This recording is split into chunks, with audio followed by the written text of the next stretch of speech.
Welcome everyone.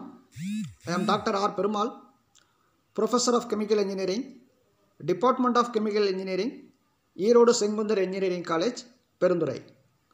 Today we will discuss about design of a heat exchanger. Heat exchanger is the major and important unit operation almost carried out in all the process industries.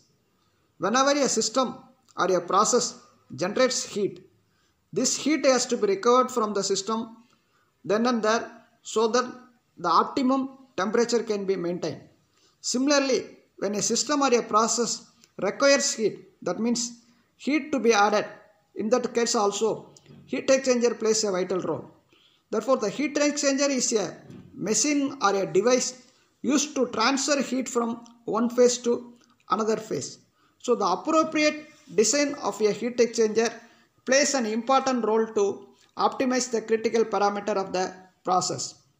So, in this presentation, we will discuss about the classification of heat exchanger, the advantage and disadvantages of each heat exchanger over one another, and what are the characteristics and parameters to be considered for designing a heat exchanger, and the design equation to be considered for specific heat exchanger. The most general duty of an heat exchanger in a process plant is to remove heat or add heat to the process fluid. If the exchanger is used for the purpose of removing heat from the fluid, it is called as cooler. If it is used for adding heat to the system, it is called as heater. Therefore, the word exchanger really applies to all types of equipment in which heat is exchanged, but is often used specifically to denote equipment in which heat is exchanged between two process streams. Then classification of heat exchangers. So heat exchangers are generally classified according to the process flow. According to the flow nature, it is classified into cross flow, parallel flow, and counter flow. In a cross flow heat exchanger, the hot fluid and the cold fluid, two streams are entering the heat exchanger perpendicular to one another. So in a parallel flow, hot fluid and cold fluids are flowing in the same direction. In a counter current, the fluids are flowing in the opposite direction. Therefore, the heat exchangers are classified into counter current, co-current, and cross flow according to the flow nature. So according to the configuration of the heat exchanger, it is classified into cell and tube heat exchanger, double pipe heat exchanger, finned tube heat exchanger, plate type heat exchangers, etc. Then these are the commonly used types of heat exchangers: double pipe heat exchanger, cell and tube heat exchangers, plate and frame exchangers, plate and fin exchangers, spiral heat exchangers, air-cooled coolers and condensers, direct contact cooling and quenching equipments, agitated vessels, and fired heaters. So out of this, double pipe heat exchangers plays a vital role in almost all the process industry. It is very easy to assemble, maintenance, everything. So after that, cell and tube heat exchangers are the most widely used heat exchangers in all the process industry, especially in refinery operations. So it is very easy to clean, easy to install, easy to fabricate. Then plate and frame heat exchangers are used for some special purposes fluids.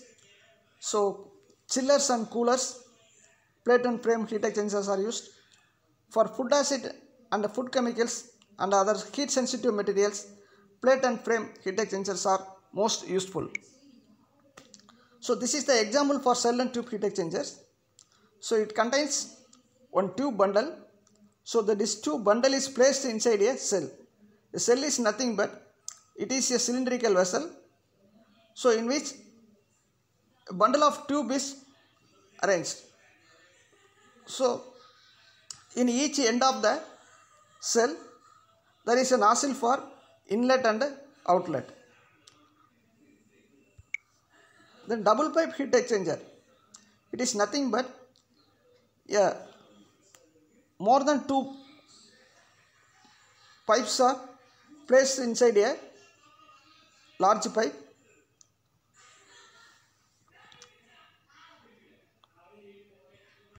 Double pipe heat exchanger. In a double pipe heat exchanger, a pipe is placed inside another pipe. So it can be a straight pipe double pipe heat exchanger or U-tube double pipe heat exchangers. So in a U-tube heat exchangers, the both ends are welded with U-tube arrangements. The next, plate type heat exchangers. So in a plate type heat exchangers, the plates are placed inside two fluids. So the heat is transferred through the plate. The fluids are flowing in between the plates.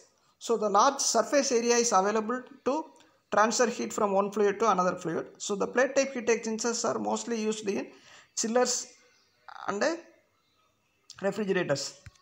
Then parts of heat exchangers. So heat exchanger consists of a cell and a tube bundle, the nozzle for entering and leaving the fluid, then tube seat, baffles, tie rods. So this is the example for tube bundle. Tube bundle consists of large number of tubes welded on a plate, that is called a tube seat. So it consists of a baffles and a head. So double pipe. The thermal design consideration for a heat exchanger. So thermal design consideration consists of cell, tube, tube pitch, tube layout and tube count, tube passes, number of passes, and the types of tube seat, baffles placed inside the tubes, fouling consideration, and selection of fluids for tube and cell side. So now let us see what is cell. Cell is nothing but it is a cylindrical vessel.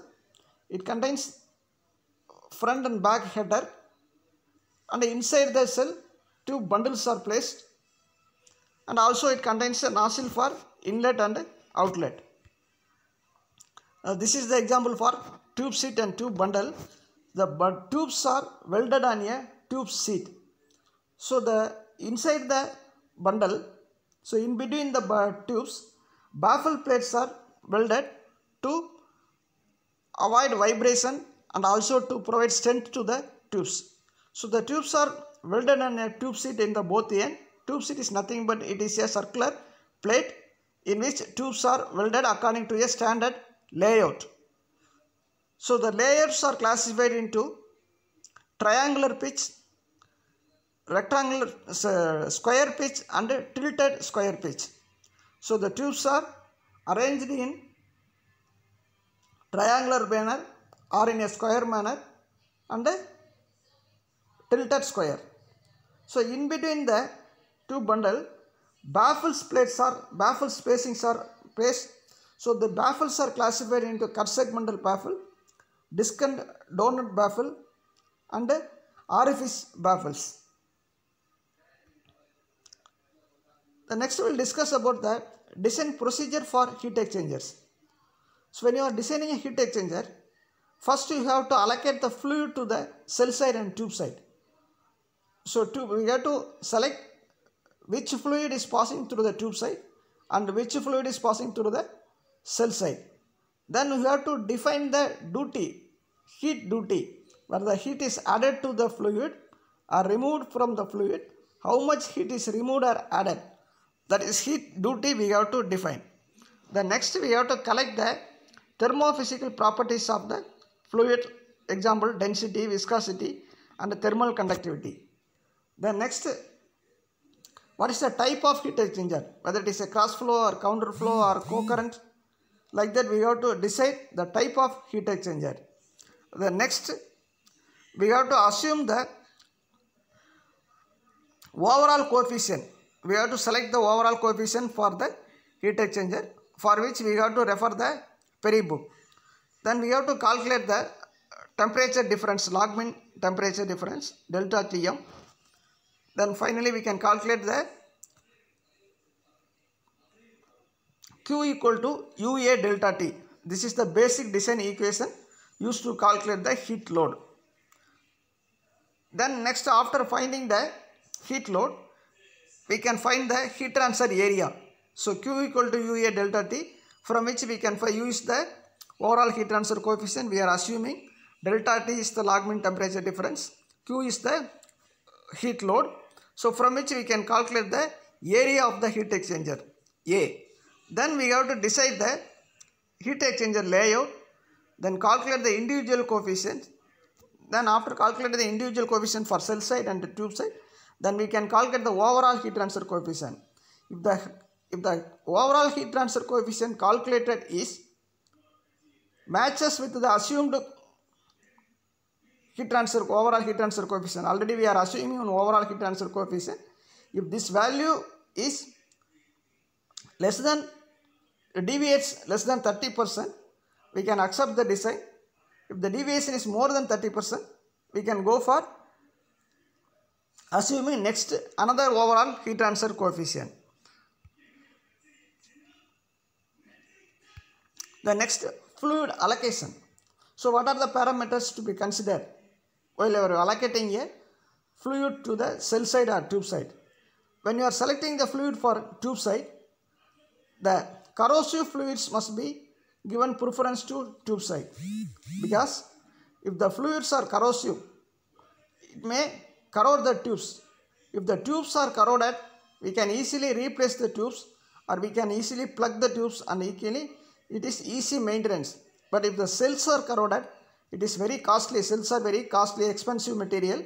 Almost it is made up of stainless steel. So corrosive fluids should be taken in the tube side because of easy maintenance and easy replacement of the tubes. Like that, the fluid which has the tendency to fouling, the fouling nature fluid also can be taken into the tube side. Then only we can easily remove the tubes or clean the tubes. Then high pressure fluids, toxic fluids, cooling water and hot fluid. These all are the fluids we should given preference to tube side. The next is cell side fluid, high viscous fluid, fluid with higher flow rate, and almost all the process fluids should be taken in the cell side. So if the high viscous fluid, the cell side we are placing the baffles and other arrangements. So therefore the viscous fluid can be selected in the cell side. Like this, high flow rate fluid and process fluid also taken in the cell side. Then next step, we have to calculate the heat load. Using the formula Q equal to UA delta T, we can calculate what is the heat to be removed or added to the system. So before going for calculation of Q, we need the value for U. So we have to assume the overall heat transfer coefficient. Overall heat transfer coefficient for a given cell side and tube side fluid. So using the Paris Chemical Engineers Handbook, this is the table available in the Paris book. So hot fluid is one side, cold fluid one side. For the given hot fluid and the cold fluid, we have to choose the value overall heat transfer coefficient we have to assume. The next we can calculate the LMTD, log mean temperature difference, can be calculated by LMTD equal to delta T2 minus delta T1 divided by ln of delta T2 minus divided by T1. So using this formula, we can calculate the LMTD. So for calculating the LMTD, we have to assume the tentative number of cell and tube passes. So how many passes in the tube side and how many passes in the cell side, we have to assume. Then we have to refer the Perry 8th edition for LMTD correction factor. So the mean temperature difference is calculated using this formula. After calculating the LMTD, we have to apply the LMTD correction factor using the Perry's book.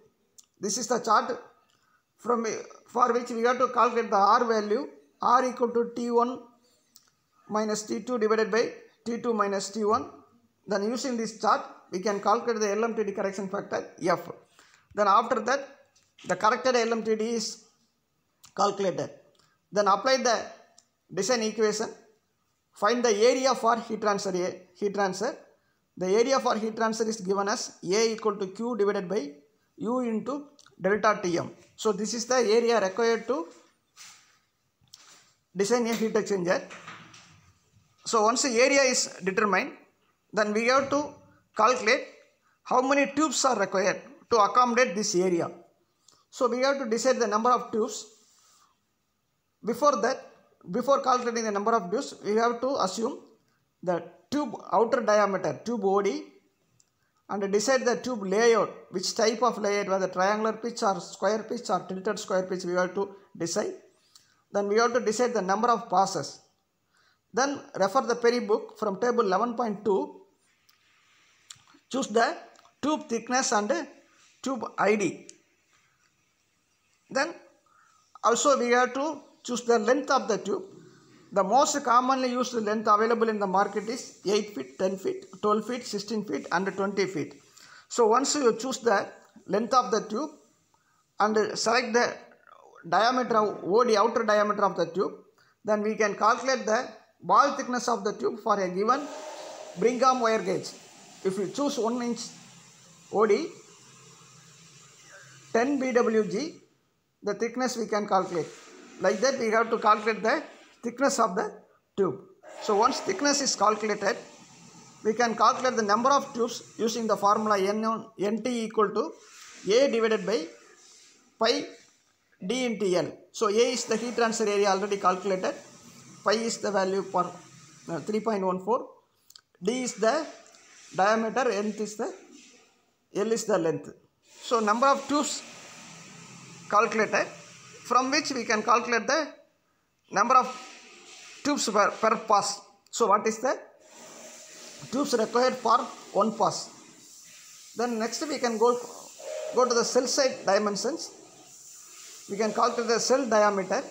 To calculate the cell diameter, we have to refer equation 11.7 from the Perry book. For a given triangular pitch, for a given layout, we have to choose the value for PB and PN. So here the triangular pitch is chosen. For a given triangular layout, tube pitch P dash equal to 1.25. The corresponding PB value and PN values are taken. So using this PB and PB value equation, using the equation 11.7, we can calculate the N value, N equal to, we calculate the C value. Then C equal to 0.75 D by D minus 36. So using this formula, we can calculate the cell side diameter, ds equal to D plus C. Here D is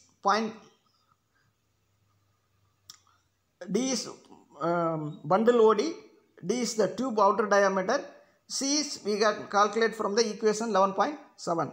So using this formula, cell diameter is calculated. Then after that, calculate the cell side Reynolds number. So cell side Reynolds number can be calculated. Then applying the cell side Reynolds number, the cell side heat transfer coefficient is calculated. So cell side heat transfer coefficient is Hs equal to H1 minus Jc, Hs equal to Hk, Jc, Jl, Jb and Jr. So this is the individual heat transfer, cell side heat transfer coefficient. Then next we can calculate the overall heat transfer coefficient, 1 by U equal to, so 1 by Hw into Xd divided by Kw into D plus 1 by Hs. Using this formula, we can calculate the overall heat transfer coefficient. If this overall heat transfer coefficient is within this limit, less than 30%, we can accept the design. If it goes beyond 30%, we can reconsider the design. We have to assume another value for overall heat transfer coefficient. Then we have to repeat the design calculation. Thank you.